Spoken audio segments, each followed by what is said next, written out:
Great to talk to you this morning here at ABC Illawarra. Now, yesterday, I hope you recall, if you were listening, we had a great chat about home organs. We were trying to do our best to help out one of our listeners named Debbie, who had put her mum into an aged care facility, and she had this beautiful, pristine quality, old-fashioned home organ in the house, which no one seemed to want. And understandably, she didn't want to take it to the rubbish, to dismantle the thing. This was a Baldwin Cinema 3. We ended up having a chat to Barry Morgan, tongue slightly in cheek, from Barry Morgan's World of Organs. There he is, playing a bit of the Girl from Ipanema.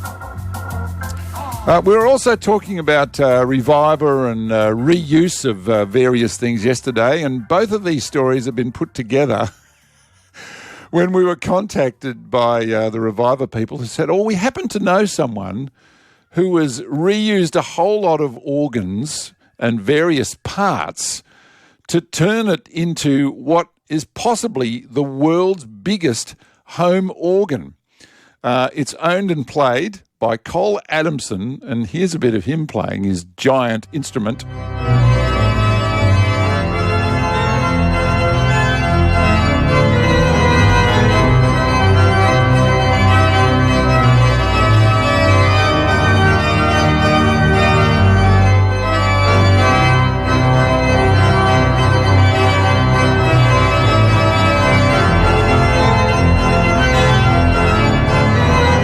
It's the Toreador song from Carmen by Bizet, played by Cole Adamson, who has put together the most extraordinary instrument.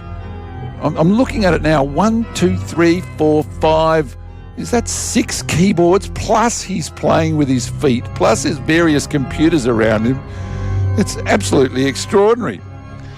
So if you think you've got troubles fitting an organ into your lounge room, just think of Cole Adamson, who's with us now. Hello, Cole. Good morning, Nick. Thank you for having me on. My pleasure. Look, I'm just looking at this amazing instrument. How did you put this together? Oh, well, first of all, about 35 years ago, I bought what was a 2-keyboard organ that was almost, relegated to the scrap heap. It was a mechanical instrument that uses reeds, not unlike a piano accordion, which I think you're familiar with. Yes. And then I was given some keyboards by a pipe organ builder friend of mine, and I built them in. And that's the problem with this thing. I've become a bit of a magnet, a mega music magnet for people offering all sorts of things. Hey, I've got this to throw out. Hey, I don't use this. And computer-wise, they're all throw-out computers. And really? Because I'm looking at your YouTube, and there's a couple of laptops, and there's an iPad, and so all of this, people were just chucking it out. That's what my wife literally found one of those in a bin, and I got it working again, and I thought, I know what to do with that. And another friend of mine said, look, I've got these other keyboards that I don't need, would you like them? And yes, all right, I'll think about that. And it's had about 6 different iterations over the years. It's just building on and on and on and on. Yeah. Wow. How do you link all of this together? Because it seems they're playing the music in very different ways. Some of them reed, some of them X-pipe, some of them electronic, some of them MIDI controllers. How do you stick all this together?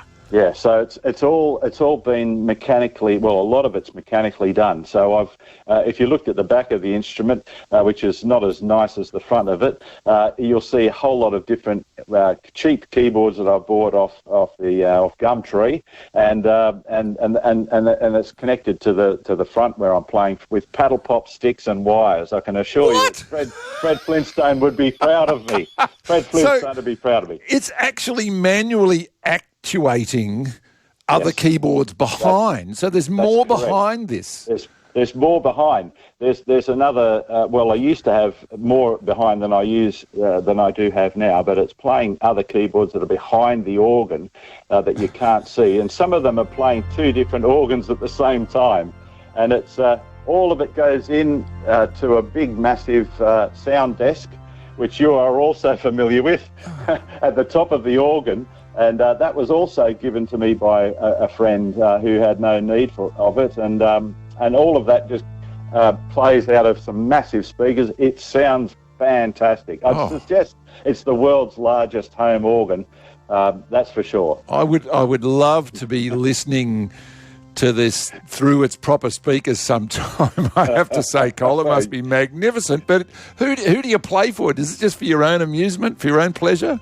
It's largely for my own pleasure. I used to have people around from a church I attended at that time, and we'd fit about 20 people in max. Largely, it's just for my own pleasure now, and I do very much enjoy it. I certainly will have people around, whenever it's possible. COVID didn't help that, did it? No. Oh boy, closed the confined space. It's actually slightly smaller in terms of its footprint than it used to be, believe it or not. Did this come from the church, from playing in churches in pipe organs? Yes. So I've been a music director at St John's, a deputy music director at St John's Cathedral in Parramatta for 12 years. I was over a 13-year period at St Thomas's, North Sydney. That's the one where the King was recently. And I'm back there again this Christmas at St Thomas's for North Sydney for massive Christmas carols.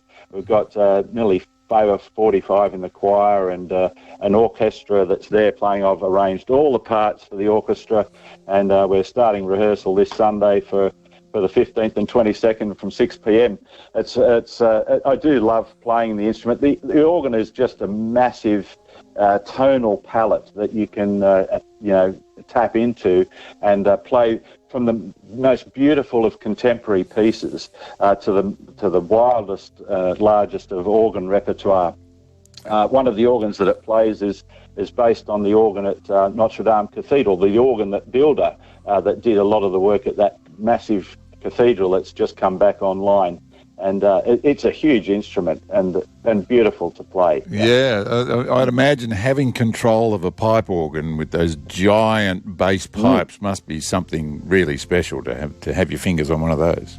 It is indeed. In fact, if this were a pipe organ, it wouldn't fit in my home probably 5 times over. Like I'd need you'd need a huge place because a lot of the pipes would be over 32 feet in length.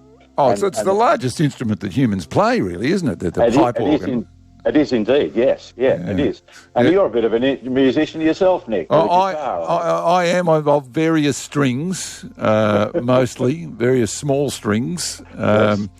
In fact, it's lovely. I was wondering actually whether you might have any Rheinberger in your repertoire. That is my very, very, very distant relative Joseph, who was composing in the late 1800s in Germany. Yeah. Mostly composed for organ and choir.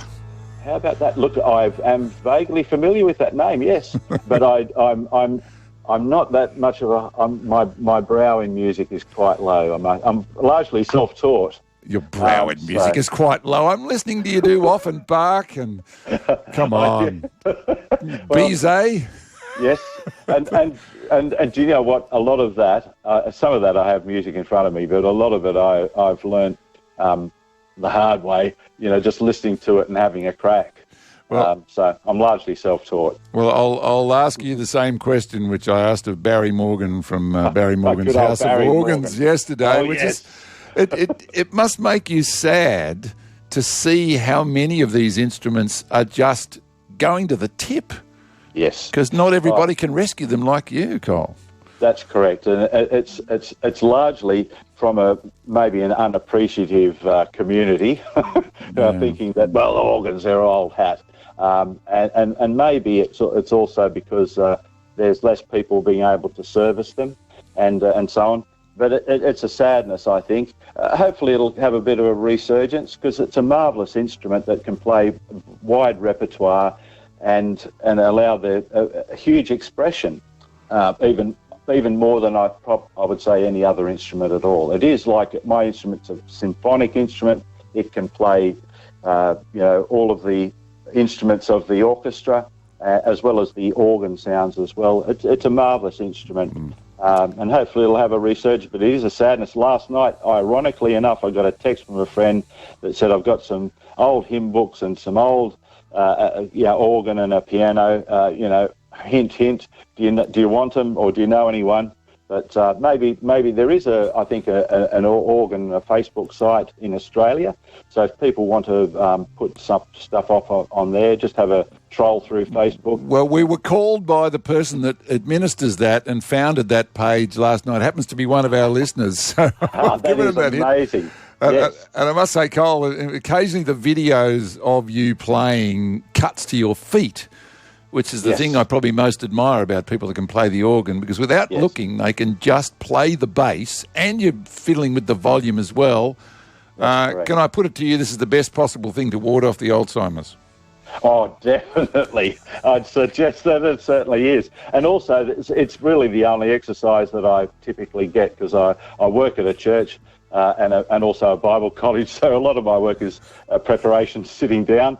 And so it's a great exercise. And I think in terms of clearing the brain and also having a space to go where you can withdraw and enjoy, but also I think in terms of Alzheimer's and so on, I think a very helpful tool to ward that off. Yeah, Cole, delight to meet you, mate. Keep up the good work. Thanks for joining me. Thank you, Nick. Very much so. Cheers. Good on you, Cole Adamson, the maker of what he claims is the world's biggest home organ. Geez, I should get some more organ music, I reckon. We could go for Booker T and the MGs, or maybe one of the Dolly brothers. I think we shall continue this theme indefinitely. In fact, you might be hearing me on ABC Saturday Breakfast right around New South Wales coming up in a couple of weeks. So I might give that another go, have another organ special.